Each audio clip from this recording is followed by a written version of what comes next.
नमस्कार. वुमेन्स 24 चॅनलमध्ये आपलं सगळ्यांचं स्वागत आहे. महानगरपालिका निवडणुकीच्या पार्श्वभूमीवर राज्याचे महसूल मंत्री, पालकमंत्री चंद्रशेखर बावनकुळे यांनी महायुतीबाबत मोठे वक्तव्य केले आहे. बावनकुळे म्हणाले, येणाऱ्या निवडणुकीत भाजप महायुती एकत्र लढणार असून राज्यातील 29 महानगरपालिकावर महायुतीचा झेंडा फडकणार आहे. महायुतीला 51% जास्त मते मिळून भरीव विजय होईल असाही विश्वास त्यांनी व्यक्त केला. सध्या सर्व ठिकाणी महायुतीसाठी प्रयत्न सुरू असून स्वबळाचा विचार नसल्याचे त्यांनी स्पष्ट केले. स्वबळाची तयारी करणे हा प्रत्येक पक्षाचा अधिकार असला तरी आम्ही महायुती म्हणूनच जनतेसमोर जाणार असेही ते म्हणाले. मुंबई महानगरपालिका निवडणुकीबाबत बोलताना डबल इंजिन सरकारच्या विकासाला मुंबईकरांचा पाठिंबा असल्याचा दावाही त्यांनी केला. यावेळी मुंबईत भाजप महायुतीला ऐतिहासिक यश मिळेल आणि महापौर ही भाजप महायुतीचाच असेल असे बावनकुळे म्हणाले. आदित्य ठाकरे यांच्यावर टीका करताना त्यांना अजूनही खऱ्या विकासाचं स्वरूप समजलेलं नाही आणि मुंबई महानगरपालिका बिल्डर धार्जिनी करण्यात असल्याचा आरोपही त्यांनी केला. धनंजय महाडिक आणि पृथ्वीराज चव्हाण यांच्यावर बावनकुळेंनी जोरदार टीका केली. पृथ्वीराज चव्हाण यांना काही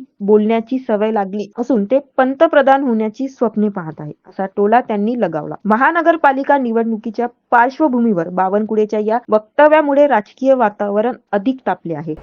आम्ही आता टेबलवर म्हणजे त्याच्या टेबलवर करावं लागेल, प्रभागवाईज चर्चा करावी लागेल. आजच काही हे म्हणता येणार नाही की एवढ्या सीट, पण प्रभागवाईज आम्ही त्या ठिकाणी बसू महायुतीचे लोक आणि निश्चितपणे मला विश्वास आहे की जेव्हा प्रभाग वाईज सीट वाईज बसू तेव्हा मार्ग निघेल असा मला विश्वास आहे. मुंबईमध्ये राज ठाकरे उद्धव ठाकरे एकत्र येतील अशी चर्चा आहे, त्यामुळे महायुती म्हणून आणि इकडे काँग्रेस स्वबळावर राहील मुंबईमध्ये, कसं पाहतात? कोणी काय एकत्र आले किंवा काय झालं याला अर्थ नाही आहे. मुंबईची महाराष्ट्राची जनता ही डबल इंजिन सरकारच्या विकसित धोरणाच्या मागे उभी आहे.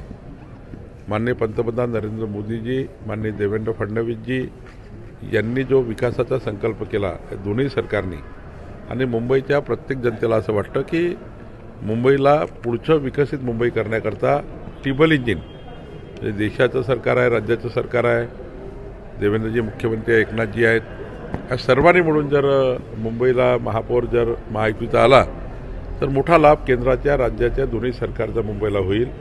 आणि त्यामुळे मुंबईची जनता, तिथला मराठी माणूस, सर्वच समाज, सर्वच त्या ठिकाणी व्यक्ती त्या ठिकाणी मुंबईमध्ये भाजपा महायुतीच्याच बाजूने राहतील.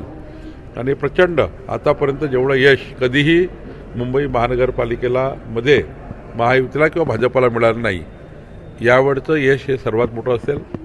यावेळी महायुती प्रचंड जागा जिंकेल, महापौर भाजपा महायुतीचाच होईल आणि कोणत्याही परिस्थितीत एकनाथजी आम्ही सर्व मिळून या ठिकाणी महायुतीमध्ये आम्ही मुंबई, पुणे आणि सर्वच महानगरपालिकेत लढू आणि मला वाटतं की 100% आमचा विजय होईल. सर, आदित्य ठाकरे अपडेटसाठी बघत रहा वुमेन्स 24 चॅनल. धन्यवाद.